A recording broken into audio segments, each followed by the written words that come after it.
Chapter 9. All Clear. Jeb pushed open the cellar door. Daylight streamed in. He looked out. "All clear," he said. Jeb crawled out of the cellar. Jack followed him, then Annie, Will, Kate, and Miss Neely. The sky was gray above them. The twister had torn the roof off the dugout and sucked everything out, even the rug. They all stared in shock at the empty space. Then Miss Neely smiled. "Well, at least we are all safe," she said. They stepped out of the hut. The air was thick with dust and bits of grass. The twister had cut a wide path of dirt and destruction across the prairie. It was still whirling away on the horizon. Everyone watched silently as the twister became long and thin like a piece of rope. Then it vanished completely. Miss Neely turned to Jack and Annie. "You saved our lives," she said. "Thank you," said Will. "Thank you," said Kate, hugging Annie. "Jeb actually opened the cellar door," said Jack. "Yes, thank you too, Jeb," said Miss Neely. The older boy only scowled. "I hope you can get a new school," said Annie. "We will," said Miss Neely. "Just as we planted our fields again after the grasshopper attack, we'll build our school again after the twister. If at first you don't succeed, try again." Jack thought Miss Neely was one of the bravest people he'd ever met. "You're a good teacher," he said shyly. "I love teaching," she said. "It's a job that lasts forever. Whatever you teach children today travels with them far into the future." "That's true," said Annie. Jack smiled. "Well, we better leave. Again," he said. "Bye." Everyone waved, except Jeb. Jack and Annie started across the prairie back toward the treehouse. They hadn't gone far when Jack heard someone shout his name. He turned around. It was Jeb. "Wait!" the older boy yelled. He had a fierce look on his face. He started running toward them. "Oh, no," Jack breathed. Did Jeb still want to fight? "Leave us alone," Annie said angrily. "Shush, Annie," said Jack. "Let's see what he wants." When Jeb got close to them, he stopped. He looked right at Jack. "Why did you come back?" he asked. "We wanted to tell you about the storm cellar," said Jack. "How did you know about that cellar?" Jeb said. Jack pulled their research book out of his leather bag. "We read about it in this book," he said.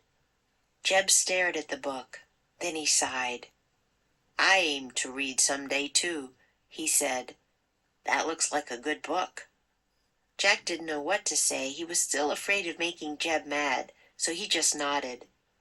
"My ma and pa were too poor to go to school," said Jeb. "They want me to go, but I'm getting started mighty late."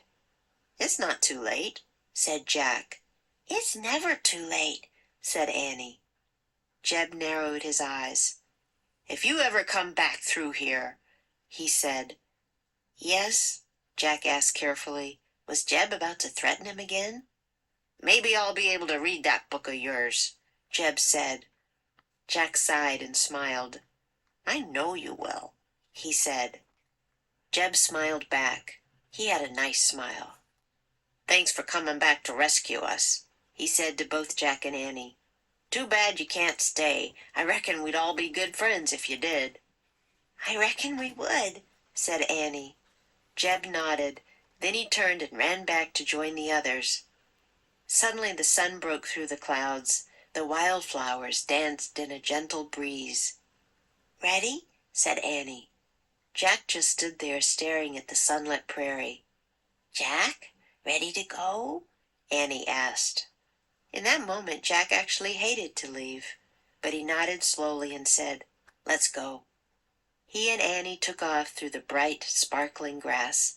They ran to the small grove of trees near the creek. They climbed up the rope ladder and scrambled into the treehouse. Annie picked up their Pennsylvania book. "I wish we could go there," she said. This time the wind did not start to blow. The treehouse simply started to spin on its own. It spun faster and faster. Then everything was still, absolutely still. Chapter 10. The Third Writing. Jack opened his eyes. Morning light filled the treehouse. He and Annie were wearing their own clothes again. "Home," said Annie, smiling. Jack looked out the window. He saw their nice cozy house in the distance, their lawn, their sidewalk, their paved street. "Life here is pretty easy compared to pioneer life," said Jack. "We're lucky," said Annie.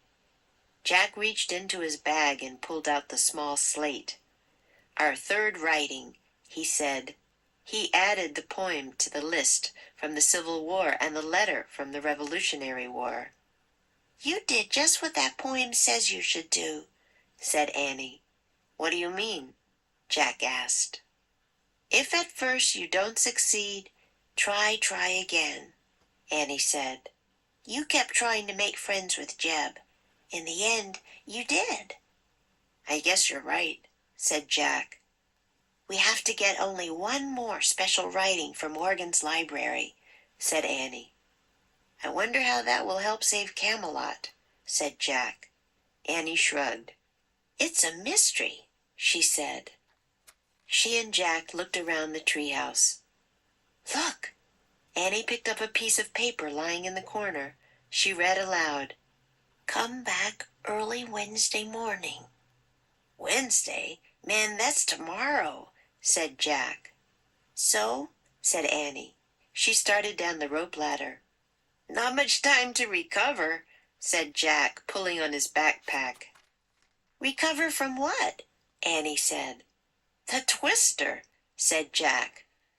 "Oh, yeah, I'd almost forgotten about that," said Annie. Jack smiled.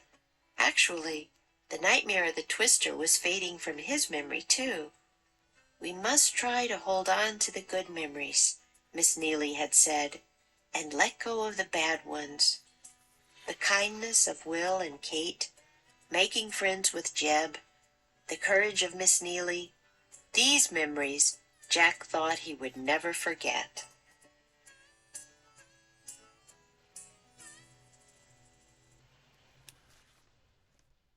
Magic Treehouse Book 23 Twister on Tuesday Chapter 9 and 10. Chapter 9 All Clear. Tear off. Suck out. The twister had torn the roof off the dugout and sucked everything out, even the rug. The air was thick with dust and bits of grass.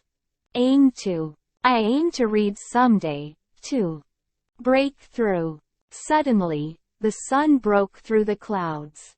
On one's own. The treehouse simply started to spin on its own. Chapter 10 The Third Writing. Compared to. Life here is pretty easy compared to pioneer life. Wear one's clothes. He and Annie were wearing their own clothes again. Not much time to recover. Practice makes perfect.